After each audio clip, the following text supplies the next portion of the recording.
ओम नमो भगवते वासुदेवाय। श्रीमद् भागवत प्रथम स्कंध। आज हम 18वां अध्याय श्रवण करेंगे। पिछले अध्याय अर्थात 17वें अध्याय में हमने जाना था कि महाराज परीक्षित द्वारा कलयुग का दमन किस प्रकार किया गया। अब हम 18वां अध्याय शुरू करते हैं। इसमें राजा परीक्षित को ऋषि श्रृंगी के श्राप के बारे में हम जानेंगे।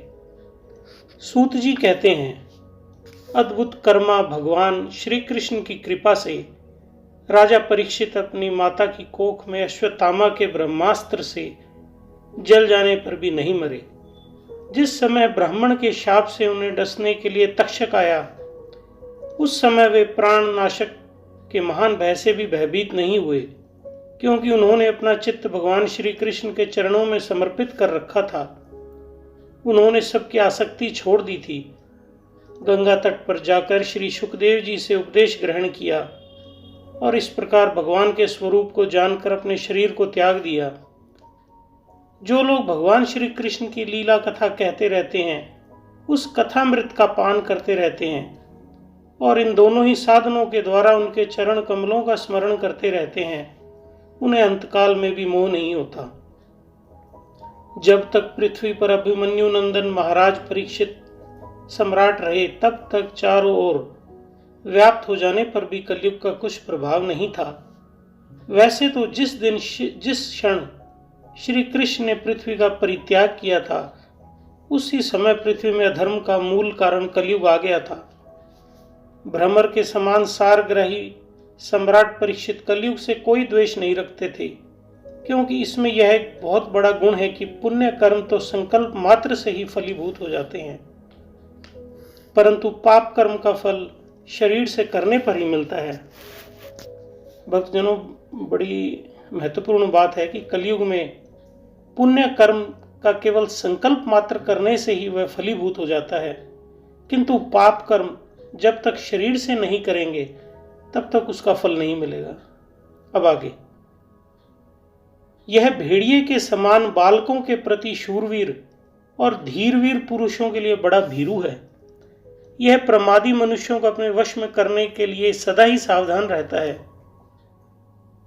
सूत जी कहते हैं आगे कि हे शौनक ऋषि, आप लोगों को मैंने भगवान की कथा से युक्त राजा परीक्षित का पवित्र चरित्र सुनाया।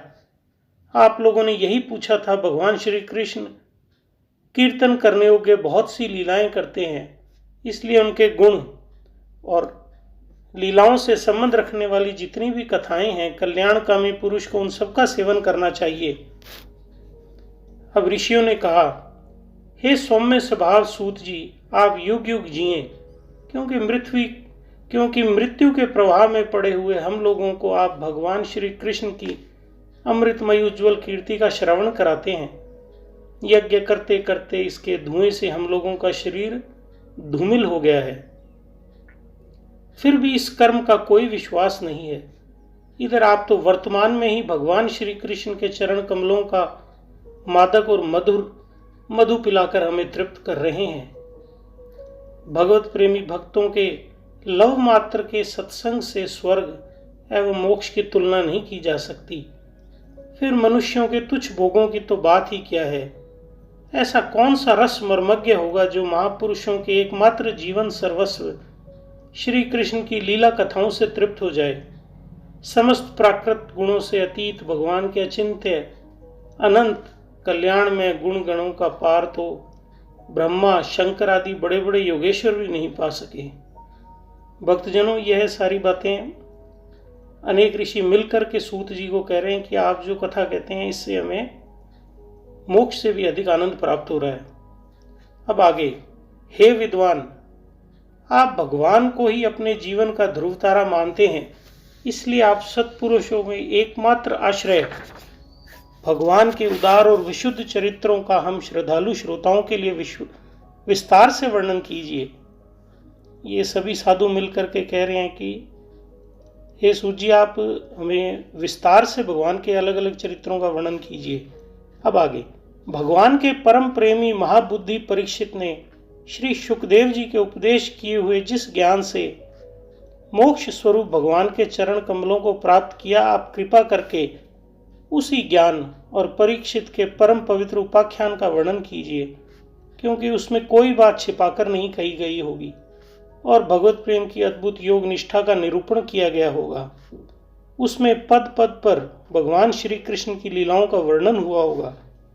भगवान के प्यारे भक्तों का वैसा प्रसंग सुनने में बड़ा रस मिलता है। सूत जी कहते हैं, अहो, विलोम जाति में उत्पन्न होने पर भी महात्माओं की सेवा करने के कारण आज हमारा जन्म सफल हो गया, क्योंकि महापुरुषों के साथ बातचीत करने मात्र से ही नीच कुल में उत्पन्न होने की मनोव्यथा शीघ्र ही मिट जाती है।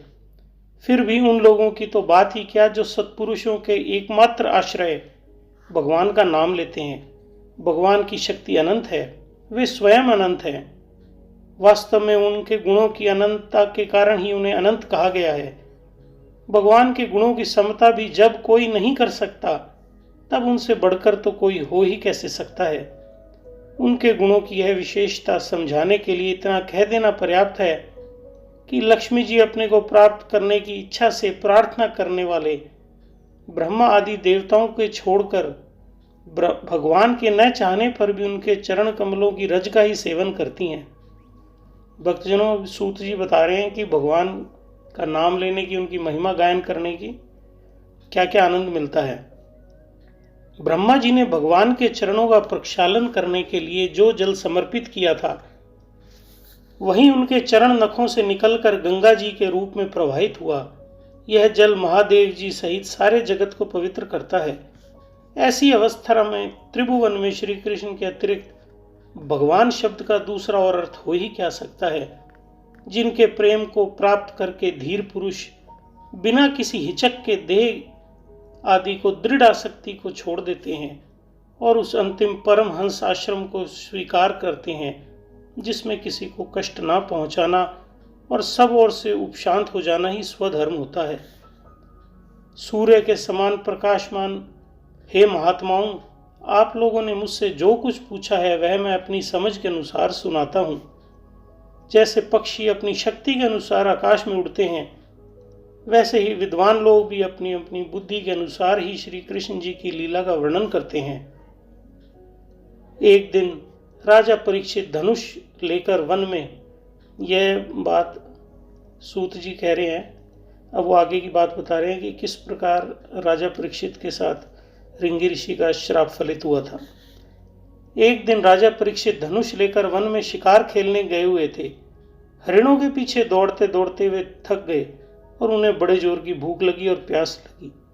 जब कहीं उन्हें कोई जलाशय नहीं मिला, तब वे पास के ही ऋषि के आश्रम में घुस गए।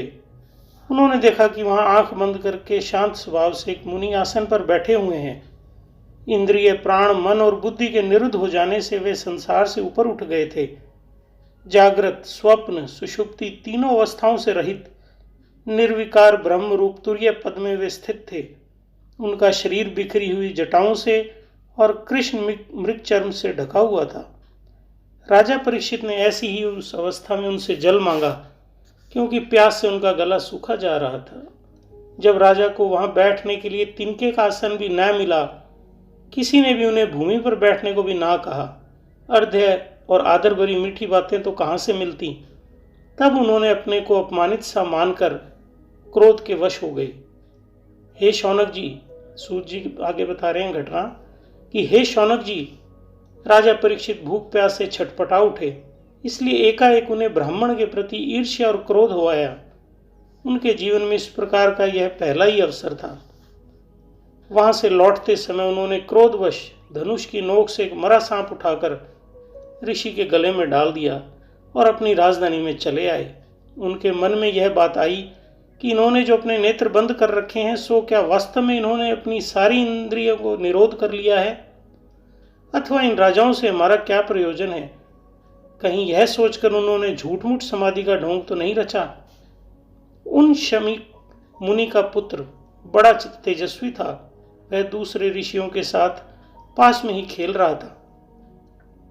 जब उस बालक ने सुना कि राजा ने मेरे पिता के साथ दुर्व्यवहार किया है, तब वह इस प्रकार कहने लगा, ये नरपति कहलाने वाले राजा लोग उच्चिष्ट भोजी कौओं के समान संड मुसंड होकर कितना अन्याय करने लगे हैं। ब्राह्मणों के दास होकर भी ये दरवाजा पर पहरा देने वाले कुत्ते के समान अपने स्वामी का ही तिरस्कार करते हैं। ब्राह्मणों ने क्षत्रियों को अपना द्वारपाल बनाया है, उन्हें द्वार पर रहकर रक्षा करनी चाहिए। घर में घुसकर स्वामी के बर्तनों में खाने का उसे कोई अधिकार नहीं है। अतएव उन मार्गगमियों के शासक भगवान श्री कृष्ण के परम धाम पधार जाने पर इन मर्यादा तोड़ने वालों को आज मैं दंड देता हूं। मेरा तपोबल देखो। यह ऋषि कुमार कह रहा है जब उसके ऋषि पिता के गले में सांप डाला गया। वो काफी क्रोधित हो गए हैं। अब आगे, अब मैं अपना तपोबल दिखाऊंगा। इस प्रकार अपने साथी बालकों के साथ कहकर क्रोध से लाल लाल आंखों वाले उस ऋषि कुमार ने कौशिकी नदी के जल से आचमन करके अपने वाणी रूपी वज्र का प्रयोग किया। कुलांगार परीक्षित ने मेरे पिता का अपमान करके मर्यादा का उल्लंघन किया है, इसलिए मेरी प्रेरणा से आज के 7वें दिन उसे तक्षक सर्प डस लेगा। इसके बाद वह बालक अपने आश्रम पर आया और अपने पिता के गले में सांप देखकर उसे बड़ा दुख हुआ तथा वह दहाड़ मारकर रोने लगा। हे विप्रवर्ष शौनक जी, शमीक मुनि ने अपने पुत्र का रोना चिल्लाना सुनकर धीरे धीरे अपनी आंखें खोली और देखा कि उनके गले में एक मरा हुआ सांप पड़ा है। उसे फेंक कर उन्होंने अपने पुत्र से पूछा, बेटा तुम क्यों रो रहे हो? किसने तुम्हारा अपकार किया है? इस प्रकार पूछने पर बालक ने सारा हाल कह दिया। ब्रह्म ऋषि शमीक ने राजा के शाप की बात सुनकर अपने पुत्र का अभिनंदन नहीं किया। उनकी दृष्टि में परीक्षित शाप के योग्य नहीं था। उन्होंने कहा, ओह मूर्ख बालक। ये राजा शमीक अपने पुत्र को कह रहे हैं कि हे मूर्ख बालक, तूने बड़ा पाप कर दिया। खेद है कि इनकी थोड़ी सी गलती के लिए तूने इनको इतना बड़ा दंड दिया है। तेरी बुद्धि अभी कच्ची है। तुझे भगवत स्वरूप राजा को साधारण मनुष्यों के समान नहीं समझना चाहिए, क्योंकि राजा के दुस्सह तेज से सुरक्षित और निर्भय रहकर ही प्रजा अपना कल्याण संपादन करती है। जिस समय राजा का रूप धारण करके भगवान पृथ्वी पर नहीं दिखाई देंगे, उस समय चोर बढ़ जाएंगे और आरक्षित भेड़ों के समान एक क्षण में ही लोगों का नाश हो जाएगा। राजा के नष्ट हो जाने पर धन आदि चुराने वाले चोर जो पाप करेंगे, उसके साथ हमारा कोई संबंध ना होने पर भी वह हम पर भी लागू होगा, क्योंकि राजा के ना रहने पर लुटेरे बढ़ जाते हैं। भक्तजनों, ये सारी बातचीत ऋषि शमीक अपने पुत्र को कह रहे हैं, क्योंकि उनके पुत्र ने राजा परीक्षित को श्राप दे दिया था। वे अपने पुत्र को एक तरह से डांट रहे हैं कि बहुत अच्छे राजा को उसने श्राप दे दिया है। अब आगे, क्योंकि राजा के न रहने पर लुटेरे बढ़ जाते हैं और आपस में मारपीट गाली गलौज करते हैं, साथ ही पशु, स्त्री और धन संपत्ति भी लूट लेते हैं। उस समय मनुष्यों का वर्ण आश्रम 4 वैदिक आर्य धर्म लुप्त हो जाता है। अर्थ, लोभ, काम वासना के विवश होकर लोग कुत्तों और बंदरों के समान वर्ण संकर हो जाते हैं। सम्राट परीक्षित तो बड़े ही यशस्वी और धर्म धुरंधर हैं।